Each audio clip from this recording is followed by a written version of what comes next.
Hello students, मैं CS Sharma, your physics faculty. Upon distance और displacement के बारे में बात कर चुके थे। अपन लास्ट में मैंने क्या किया था, एक एग्जांपल आप लोगों को दिया था करने के लिए। होप सो वो एग्जांपल आप लोगों से हो गया होगा। अगर नहीं हुआ है तो आप लोग मुझे उसको कमेंट बॉक्स में लिख के दे दें कि किससे नहीं हुआ है, उसके बारे में मैं उसको सोल्व कर दूंगा। अब अपन एक नेक्स्ट एग्जांपल की तरफ बात करते हैं। ये जो एग्जांपल आप लोगों को स्क्रीन पे दिख रहा है, ये जो एग्जांपल, ये जो डायग्राम आप लोगों को दिख रहा है, इस डायग्राम के बारे में अपन बात करने वाले हैं। देखो, ऐसे क्वेश्चन को सोल्व करने के लिए मेरे द्वारा बनाए हुए दो मेथड्स अपन काम में लेते हैं। पहला, अपन को अगर डिस्टेंस पता करनी हो तो अपन मीटर मेथड का यूज़ करते हैं। मीटर मेथड क्या होता है? मीटर मेथड में अपन क्या करेंगे कि जहाँ से जहाँ तक की अपन को डिस्टेंस पहुँची होगी, मतलब पहला वाला पॉइंट जहाँ से अपन स्टार्ट करेंगे उसको बोलेंगे स्टार्टिंग पॉइंट या इनिशियल पॉइंट, और लास्ट वाला जो पॉइंट होगा वहाँ उसको क्या बोलेंगे, फाइनल पॉइंट। अपन क्या करेंगे, अपने इनिशियल पॉइंट पे एक कार खड़ी करेंगे जिसकी मीटर रीडिंग को 0 रखेंगे, और उसको जिस रास्ते से वो जा रहा है, जिस रास्ते से पूछा गया है, उस रास्ते से चलाते हुए जाएंगे और फाइनल पॉइंट तक उस कार को पहुंचा देंगे, और लास्ट में उसकी मीटर की रीडिंग चेक कर लेंगे। जो मीटर की रीडिंग लास्ट में आएगी वही क्या होगी, उस कार द्वारा या उन दोनों पॉइंट्स के बीच की डिस्टेंस होगी। ये चीज़ डिपेंड। पहला मेथड क्या बोलेंगे, मीटर मेथड। इसमें क्या करेंगे, इनिशियली मीटर की रीडिंग को कितना रखेंगे, 0 रखेंगे, और फाइनली अगर मीटर की रीडिंग अगर मान लो 10 आ गई है तो उसका मतलब क्या होगा, उसने कितनी डिस्टेंस ट्रैवल करी होगी, 10 डिस्टेंस ट्रैवल करी होगी। ठीक है। दूसरा, अपन डिस्प्लेसमेंट फाइंड आउट करने के लिए यूज़ करते हैं पोल मेथड। पोल मेथड में क्या करेंगे अपन, इनिशियल पॉइंट और फाइनल पॉइंट जिनके बीच का मुझे डिस्प्लेसमेंट पूछा गया है, अपन क्या करेंगे, एक इनिशियल पॉइंट पे पोल लगा देंगे और एक फाइनल पॉइंट पे पोल लगा देंगे, और उन दोनों के बीच में एक स्ट्रिंग या रस्सी बांध देंगे जो एकदम सीधी होगी। रस्सी, टाइट रस्सी बांधेंगे तो वो एकदम सीधी होगी। तो और उस रस्सी की लेंथ अगर अपन किसी भी तरीके से निकाल लें, उससे जो रस्सी की लेंथ है वही अपना डिस्प्लेसमेंट होगा। मतलब यहाँ पर पोल मेथड में क्या करेंगे, इनिशियल पॉइंट और फाइनल पॉइंट पे अपन क्या लगा देंगे, पोल लगाएंगे, और पोल के बीच में क्या बांधेंगे, रस्सी, और किसी भी मेथड से अपन दोनों के बीच की रस्सी की या जो रस्सी है उसकी लेंथ निकालेंगे, और उसी लेंथ को अपन क्या बोलेंगे, डिस्प्लेसमेंट बोलेंगे। दो मेथड्स आप लोगों को यूज़ में आएंगे जो मेरे ही बनाए हुए हैं, कहीं भी डिफाइंड नहीं मिलेंगे ये आप लोगों को।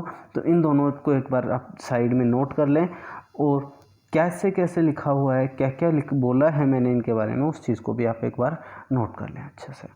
अब अपन चलते हैं इस एग्जाम्पल की तरफ। देखो, सबसे पहले अपन ये देख लें कि मेरे को सारी चीज़ें पता है या नहीं है। देखो, ए से लेके बी तक 14 सेंटीमीटर दिया हुआ है, यहाँ से लेके बी से सी तक भी 14 मीटर दिया हुआ है, यहाँ से लेके यहाँ तक का कितना नहीं दिया हुआ था, या 22 मीटर मेरे को दिया हुआ है, यहाँ के बाद में यहाँ तक वापस 14 मीटर दिया हुआ है। ये चीज़ अपन को पता है। अब देखो, अपन क्या करते हैं, एक डिस्टेंस के बारे में बात करते हैं। तो मुझे कहाँ की डिस्टेंस पूछी है, ए टू बी। तो अपन क्या करेंगे, ए पर मोटर को या कार को अपन रखेंगे, और उसको कहाँ से कहाँ तक पहुँचाएंगे, बी तक पहुँचाएंगे। ए से लेके बी तक जब अपन कार को पहुँचाएंगे, इनिशियली मीटर की रीडिंग कितनी थी, 0। जब वो बी तक पहुँचा यहाँ तक, तो कितनी, ए से लेके बी तक पहुँचा तो यहाँ पर डिस्टेंस कितनी लिखी हुई थी, इन दोनों के बीच की डिस्टेंस लिखी हुई थी 14 मीटर। तो यहाँ पर मीटर रीडिंग कितनी आएगी, 14 मीटर। तो यह कितना हो जाएगा, यहाँ पर मीटर रीडिंग 14 है, ये इसका मतलब ए और बी के बीच की डिस्टेंस कितनी होगी, 14। बाद में पूछा गया है ए से लेके सी तक। देखो, सी यहाँ पर है, तो क्या बोला गया, ए से बी गया, बी से सी गया। तो देखो, यहाँ से 0 से स्टार्ट हुआ था, तो जब वो यहाँ पहुँचा था तो मीटर की रीडिंग कितनी हो गई थी, 14। जब वो यहाँ पे पहुँचेगा तो मीटर की रीडिंग कितनी हो जाएगी, 28। तो यहाँ से लेके यहाँ तक की जो डिस्टेंस आई वो कितनी आ गई 28। ये चीज़ आ चुकी है। नेक्स्ट अगर वो ये बोले ए से लेके डी तक, डी यहाँ पे है लेकिन वो कार इस तरफ से यूँ घूम के आ रही है। अगर कोई मुझे बोले ए से लेके डी तक की निकालनी है, तो देखो यहाँ से यहाँ तक कार 0 से चली थी तो यहाँ पे कितना आया था 14 रीडिंग हो चुकी थी, यहाँ पे कितनी हो चुकी थी वो 28 हो चुकी थी। और यहाँ से जब वो चल के जाएगा तो कितना और चल जाएगा 22 और चल जाएगा, तो इसका मतलब इसको 22 को ऐड कर दें तो यहाँ पे कितना आ जाएगा 50 आ जाएगा। मतलब यह ए से लेके डी तक की जो डिस्टेंस है वो कितनी हो जाएगी 50। कैसे पता चला? अपन ने 0 दे दिया मीटर को, यहाँ तक पहुँचा तो मीटर की रीडिंग 14 हो चुकी थी, यहाँ पर मीटर की रीडिंग 28 हो चुकी थी, यहाँ पर मीटर की रीडिंग 50 हो चुकी थी। और वो बोले कि पूरा का पूरा राउंड कंप्लीट कर लें, तो राउंड जब वो पूरा का पूरा कंप्लीट कर लेगा तो 50 तो यहाँ तक हो चुकी थी, उसके बाद में 14 और हो जाएगा, मतलब 64 किलोमीटर जो है 64 मीटर जो है पूरे राउंड की डिस्टेंस आएगी। ये चीज़ आप लोगों को पता होनी चाहिए, ठीक है। अब अपन बात करते हैं डिस्प्लेसमेंट के बारे में। डिस्प्लेसमेंट में अपन कौन सा मेथड यूज़ करेंगे? पोल मेथड यूज़ करेंगे। तो देखो सबसे पहले ए और बी के बीच का दिया हुआ है, तो ए और बी के बीच ये ए था ये बी था, एक पोल ए पे दूसरा पोल बी पे, और दोनों के बीच में क्या बना दें? एक लाइन बना दें, या फिर दोनों के बीच में एक रस्सी बांध दें। इस रस्सी की लेंथ देखो, इन दोनों के बीच की सीधी सीधी लेंथ दे रखी थी मुझे 14 मीटर, तो वही क्या हो जाएगी यहाँ से यहाँ तक की क्या हो जाएगी? डिस्प्लेसमेंट हो जाएगा। दूसरा बोला गया मुझे ए से लेके सी तक का, ये भी 14 दिया हुआ था, ए से लेके सी तक का मुझे बोला गया। तो अपन क्या करें? पहला पोल कहाँ पे लगाएं? ए पे, दूसरा पोल कहाँ पे लगाएं? सी पे, और दोनों के बीच में क्या बना दें? एक रस्सी बांध दें। इस रस्सी की लेंथ मुझे चाहिए, इस रस्सी की लेंथ चाहिए, वही क्या होगा? ए और सी के बीच का डिस्प्लेसमेंट होगा। तो देखो यहाँ पर एक ट्राइंगल बनता हुआ दिख रहा है आप लोगों को। ट्राइंगल की सबसे बड़ी साइड क्या होती है? हाइपोटेनियस। ये इनमें से एक परपेंडिकुलर होगा और एक बेस होगा। तो अब तुम लोगों ने पाइथागोरस थ्योरम पढ़ी होगी कि हाइपोटेनियस का square is equal to perpendicular का स्क्वायर प्लस बेस का स्क्वायर। तो ये 14 का स्क्वायर प्लस 14 का स्क्वायर कितना हो जाएगा? 196 प्लस 196, तो हो जाएगा 2 इंटू 196। एच निकालेंगे, एच स्क्वायर की एच निकालेंगे, दोनों तरफ अंडर रूट आ जाएगा। अंडर रूट 2 इंटू 196 का कितना हो जाएगा? 14, तो ये कितना आ जाएगा? 14√2 मीटर। ये चीज़ इसकी आ चुकी है, समझ में आ गया होगा होप सो आप लोगों को। चलो नेक्स्ट के बारे में बात करते हैं। बिटवीन ए एंड डी, देखो ऐसे दिया हुआ अपना एग्जाम्पल,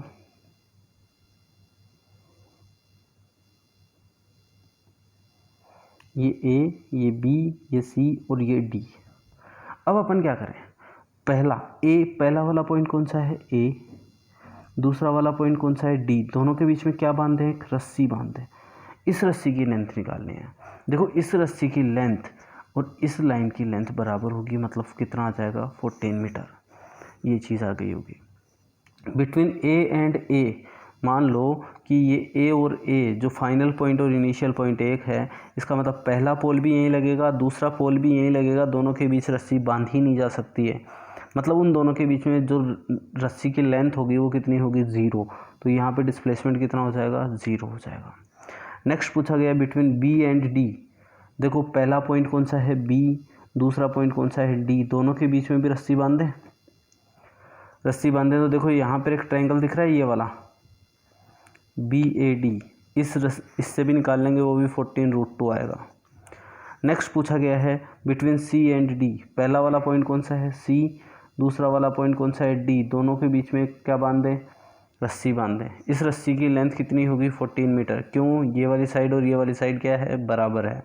तो डी और सी के बीच में या सी और डी के बीच में जो डिस्प्लेसमेंट होगा वो कितना होगा? 14 मीटर होगा।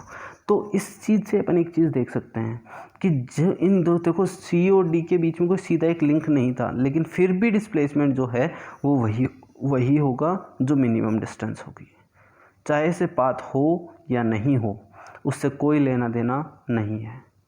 डिस्प्लेसमेंट के लिए पाथ नेसेसरी नहीं है, ये चीज़ मैं वापस बोल रहा हूँ, ठीक है। नेक्स्ट एक क्वेश्चन और दिया गया है अपने को, देखो इस चीज़ को पढ़ते हैं। A car travels 100 metre in east direction and reaches to the point B. एक कार ए से लेके बी तक चलती है 100 मीटर चलती है और कहाँ पर पहुँच जाती है, बी पर। एंड देन टर्न अराउंड, वापस घूमती है। And then travel 25 metre in west direction, और वापस चलती है, मतलब यूँ चली फिर वापस घूम के कि कहाँ पे आ जाएगी, सी पॉइंट पे आ जाएगी। मतलब यहाँ से लेके यहाँ तक जो चली वो 100 मीटर चली, फिर घूम के वापस आई, वो कितना आई, 25 आ गई। Reaches to the point C, find the distance travelled by the car. देखो distance travelled by the car देखते हैं। जैसे इनिशियली मैंने इसको 0 दे दिया, मीटर रीडिंग 0 थी, मैं चलता चलता बी पे पहुंचा, तब कितनी मीटर रीडिंग, चलते चलते मीटर रीडिंग बी पे पहुंचा तो 100 हो गई। वापस घूम के सी पे आया तो वो कितनी हो गई, 125 हो गई। मतलब डिस्टेंस तो कितनी हो गई, 125। डिस्प्लेसमेंट के बारे में बात करते हैं। डिस्प्लेसमेंट के बारे में क्या करें, एक पोल ए पे लगा दिया, दूसरा वाला पोल सी पे लगा दिया, दोनों के बीच में रस्सी बांध दी, रस्सी की लेंथ निकालनी है। देखो यहाँ से लेके यहाँ तक का, यहाँ से लेके यहाँ तक का कितना है, 100, उसमें से ये कितना चला गया, 25, तो ये बाकी का कितना बच गया, 75। तो 75 मेरा क्या होगा, डिस्प्लेसमेंट होगा। इस तरीके से अपन क्या निकाल सकते हैं, इसका डिस्प्लेसमेंट निकाल सकते हैं और डिस्टेंस निकाल सकते हैं। कई लोगों को ये डाउट होगा कि ए से जब जा रहे थे तभी तो सी मिल गया था, लेकिन ऐसा सोचो तुम्हें एक चीज़ कि अपन टोंक से कहाँ जा रहे हैं, पहले चाकसू जा रहे हैं फिर निवाई आएंगे, तो जाते टाइम तो अपन बाईपास निकल रहे हैं, और घूम के जब वापस आएंगे तब अपन निवाई के अंदर जाएंगे। तो जब टोंक से जा रहे थे चाकसू, तो टोंक से चाकसू मान लेते हैं अपन 100 किलोमीटर है, ऐसा अपन ने माना है। चाकसू पहुँचे, वापस घूम के अपने को निवाई भी काम है, लेकिन चाकसू पहले काम था तो अपन चल गए। चाकसू से वापस आए निवाई, तो निवाई को अपन मान लेते हैं चाकसू और निवाई के बीच में 25 है। तो कार जो चली वो पहले तो चाकसू तक गई, बाईपास, फिर वापस निवाई आई, तो चलना तो 125 पड़ा ना उसको। तो डिस्टेंस तो पूरे की पूरी ट्रैवल होगी, लेकिन डिस्प्लेसमेंट पूछे, डिस्प्लेसमेंट का मतलब इनिशियल पॉइंट और फाइनल पॉइंट के बीच की स्मॉलेस्ट डिस्टेंस, तो वही है 25। ये 100 में से 25 माइनस कर देंगे, 75 आ जाएगा। इस तरीके से अपन क्या निकाल सकते हैं, डिस्टेंस और डिस्प्लेसमेंट निकाल सकते हैं। ठीक है, अब अपन बात करते हैं स्पीड के बारे में। नेक्स्ट टॉपिक अपना है स्पीड। देखो स्पीड बेसिकली क्या होती है, स्पीड जो है वो होती है speed of an object is defined as the distance travelled in per unit time. Unit time में ट्रेवल की गई डिस्टेंस। मतलब मान लो अपने को ये बोला जाए कि t इक्वल्स टू 0 पे वो कहाँ पर था, ए पॉइंट पर था, और t इक्वल्स टू टी पे या 10 सेकेंड, 20 सेकेंड, 30 सेकेंड, जिसको मैंने t मान लिया एक जनरल वे में, वहाँ वो b तक पहुँच गया। तो it covers d distance in time t। कितने टाइम में पहुँचा, t टाइम में। तो t टाइम में कितनी डिस्टेंस आई, d डिस्टेंस। तो यूनिट टाइम में कितनी आ जाएगी, d/t। और जो ये d/t है वो क्या, distance travelled in per unit time आ गया। तो उसी को क्या बोलते हैं अपन, स्पीड बोलते हैं। जैसे तुम्हारी कार की स्पीड 60 किलोमीटर पर आवर है, इसका मतलब तुम क्या जज कर सकते हो कि 1 घंटे में तुम कितना जा सकते हो, 60 किलोमीटर। अगर तुम्हें ये बोला जाए कि तुम्हें 120 किलोमीटर जाने में 2 आवर्स लगते हैं, तो तुम्हारी कार की स्पीड क्या है, तो तुम लोग ये मान सकते हो ना कि 60 किलोमीटर पर आवर के हिसाब से जाऊंगा तो 2 घंटे में पहुंच जाऊंगा। तो 60 किलोमीटर पर आवर का मतलब ये है कि अगर 1 घंटे में मैं 60 किलोमीटर जाऊंगा तो 2 घंटे में 120 किलोमीटर पहुंच गया। तो मेरी स्पीड जो हुई वो कितनी हुई, 60 किलोमीटर पर आवर। तो वही कह सकते हैं कि speed is equal to distance upon time होता है। ठीक है, फॉर्मूला दिया गया है तुम लोगों को, distance is equal to speed upon time. एक एग्जाम्पल के बारे में बात करते हैं। एग्जाम्पल के बारे में बात करें, t इज इक्वल टू 0 पे पार्टिकल a पे है, t is equal to 10 second पे वो b पे है, और डिस्टेंस कितनी आई, 50 मीटर। तो 10 सेकेंड में वो कितना चला, 50 मीटर। तो 1 सेकेंड में कितना चलेगा, 50/10 मीटर डिवाइडेड बाई सेकेंड, तो कितना आ गया, 5 मीटर पर सेकेंड। मतलब देखो अपने पास में 5 तो जहाँ वो नंबर था, और मीटर पर सेकेंड क्या है, उसकी यूनिट है, तो unit of speed is metre per second. ये चीज़ ध्यान में रखनी चाहिए। देखो, this particle covers 50 metres in 10 second, then the distance covered in 1 second is 50/10 metre per second, तो उसकी यूनिट होती है मीटर पर सेकेंड। स्पीड के कुछ कैरेक्टरिस्टिक्स के बारे में बात करते हैं अपन। Speed, it is a scalar quantity because it always depends on distance. मतलब ये क्या होता है, स्पीड इज इक्वल्स टू क्या होता है, डिस्टेंस अपॉन टाइम। तो डिस्टेंस अपॉन टाइम जब ये होता है, इसका मतलब ये किस पे डिपेंड करता है, डिस्टेंस पे। तो उसी को क्या बोल सकते हैं अपन, इसी को अपन बोल सकते हैं कि ये डिस्टेंस पे डिपेंड कर रहा है, इसलिए स्केलर क्वांटिटी है। It is always positive. देखो, अपन बात करें, ये डिस्टेंस अपॉन टाइम होता है, ये क्या होता है, डिस्टेंस बाय टाइम। क्या डिस्टेंस कभी नेगेटिव हो सकती है, नहीं हो सकती, डिस्टेंस हमेशा पॉजिटिव होगी। क्या टाइम कभी नेगेटिव हो सकता है, नहीं हो सकता, हमेशा क्या होगा, पॉजिटिव। तो पॉजिटिव डिवाइडेड बाय पॉजिटिव क्या होगा, हमेशा पॉजिटिव होगा, कभी भी नेगेटिव नहीं हो सकता। समझ में आ गया, ठीक है। Next, its unit is metre per second और किलोमीटर पर आवर।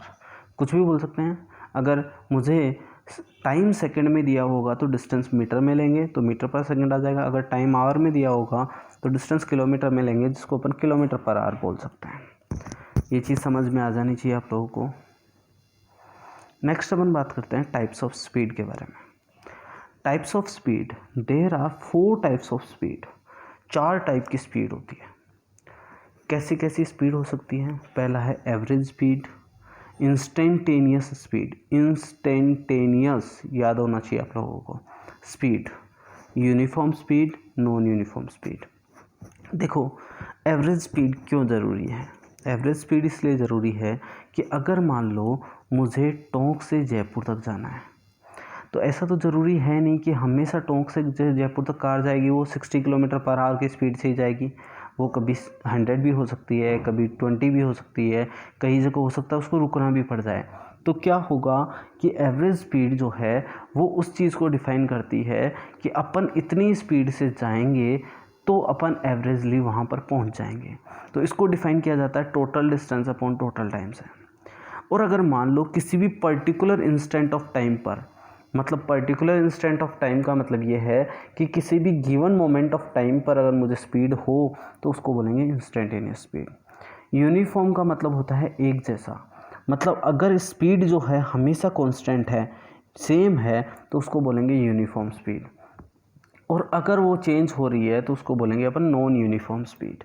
तो यूनिफॉर्म स्पीड और नॉन यूनिफॉर्म स्पीड भी जो काम में आ सकती है। अपन एक एक करके इन सारी चीज़ों को पढ़ते हैं। पहला है एवरेज स्पीड। एवरेज स्पीड क्या होता है, average speed is defined as the ratio of total distance travelled to the time taken to travel the distance. मतलब total distance upon total time को ही क्या बोलते हैं अपन, एवरेज स्पीड बोलते हैं। Total distance upon total time. Total distance मान लो जयपुर की कितनी है, 100 किलोमीटर, कितना टाइम लगा, 2 आवर्स लगे, तो 50 किलोमीटर पर आवर ये आ गया मान लो। इसका मतलब ये नहीं है कि वो हमेशा 50 से जा रहा होगा, लेकिन अपन क्या बोल सकते हैं कि अगर वो 50 से जाएगा तो वो 2 घंटे में पहुंच जाएगा। मतलब उसने एवरेज जो है वो 50 के आसपास मेंटेन करके रखी होगी, कभी ज़्यादा कभी कम, ये चीज़ हो सकती है। ठीक है। नेक्स्ट है instantaneous speed of time. Instantaneous speed, इसका मतलब क्या है, speed of A particle on A given moment of time. Given moment of time मतलब एक पर्टिकुलर टाइम पे, is called instantaneous speed, is called instantaneous speed. उसको क्या बोलेंगे, इंस्टेंटेनियस स्पीड बोलेंगे। The value of instantaneous speed can be attend by the process of differentiation, जो अपने काम का नहीं है। ये चीज़ अपन को नहीं पता है, ये चीज़ 11th क्लास में पढ़ाई जाती है। ये वैल्यू वाली चीज़ केवल लिखवाने के लिए ही लिखवाई गई है, ये कहीं भी काम में आप लोगों के नहीं आने वाला है। ये चीज़ समझ में आनी चाहिए आप लोगों को, ठीक है। मतलब क्या कहना चाह रहा हूँ मैं कि किसी भी गिवन मोमेंट ऑफ टाइम पे जो स्पीड दे रखी है उसको क्या बोलेंगे अपन, इंस्टेंटेनियस स्पीड बोलेंगे। नेक्स्ट है यूनिफॉर्म स्पीड।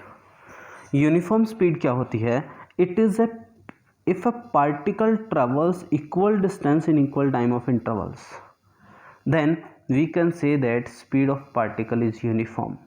देखो क्या हुआ, अगर मान लो कोई भी पार्टिकल हर एक घंटे में, एक घंटे में, पहले एक घंटे में 50 ट्रेवल किया, दूसरे घंटे में 50 ट्रेवल किया, तीसरे घंटे में 50 ट्रेवल किया, तो अपन क्या कह सकते हैं कि वो सेम स्पीड से चल रहा होगा।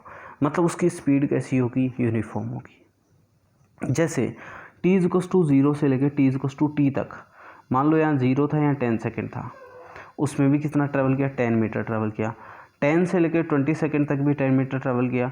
20 से 30 में भी 10 मीटर ट्रैवल किया। 30 से 40 में भी 10 मीटर ट्रैवल किया।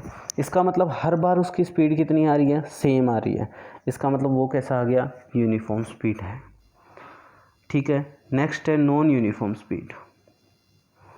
Non uniform speed, non uniform speed क्या कहती है, if A particle travels different distances in equal intervals of time. मतलब इक्वल इंटरवल में वो अलग अलग डिस्टेंस ट्रेवल करता है, तो अपन क्या कह सकते हैं, उसकी स्पीड कैसी है, नॉन यूनिफॉर्म है। जैसे मान लो 0 से लेकर 10 सेकंड में वो 5 चला, 10 से 20 सेकंड में वो 15 चल गया, 20 से 30 सेकंड में वो चला 10, और 30 से 40 सेकंड में वो चल गया 20। तो यहाँ पर स्पीड कितनी थी, 5/10, यहाँ पे कितनी थी, 15/10, यहाँ पे 10/10, यहाँ पे 20/10। तो मतलब अलग अलग डिस्टेंस, अलग अलग स्पीड आ रही है। इसका मतलब क्या होगा, अलग अलग स्पीड है तो नॉन यूनिफॉर्म स्पीड आ गई। ठीक है, अब अपन क्या करने वाले हैं, आज के लेक्चर में अपन इतना ही पढ़ते हैं। अब तुम लोगों को काम दिया जाता है, वो काम ये है, एक तो इन सारी चीज़ों को नोट डाउन कर लें। उसके बाद में आप लोगों को जो कल एग्जाम्पल दिया गया था, नेक्स्ट पिछले लेक्चर में जो एग्जाम्पल दिया गया था, उसको स्टडी करें। आज के जो एग्जाम्पल्स हैं उनको लिख लें और उनके बारे में भी आप लोग अच्छे से पढ़ें। अगले लेक्चर में अपन सबसे पहले कन्वर्जन सीखेंगे km/h से मीटर/सेकंड का, और मीटर/सेकंड से km/h का। मतलब मुझे ये दे दे कि स्पीड कब दे दी जाए और ये कब दिया हो, स्पीड कब दी हो, डिस्टेंस कैसे दी हो, तो उनके कन्वर्जन कैसे करते हैं उनके बारे में पहले समझेंगे। उसके बाद में आगे अपन वेलोसिटी के बारे में पढ़ना स्टार्ट करेंगे। ठीक है, आज के लेक्चर में अपन इतना ही पढ़ते हैं। Thank you.